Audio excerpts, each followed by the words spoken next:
Hello friends, welcome to our channel. ఈ రోజు అనగా ఏప్రిల్ 14, 2025 అక్కడమ్మాయి ఇక్కడబ్బాయి ప్రదీప్ మాచిరాజ్ గారి మూవీ మన కాకినాడ తిరుమల థియేటర్ లో ప్లే అయ్యే టైంలో మూవీ టీం సడన్ గా విజిట్ చేసి ప్రేక్షకులతో జాయిన్ అయ్యి చూశారు. వాటికి రిలేటెడ్ విజువల్స్ ఇవి.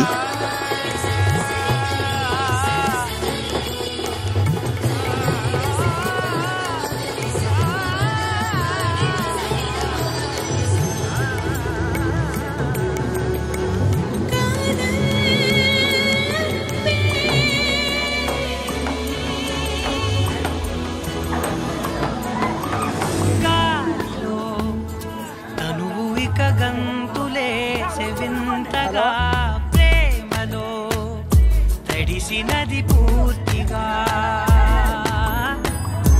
ఇది వరకు ఇంతగా ఎదవులు లేదుగా. So thanks for watching the video friends. Please do support and subscribe.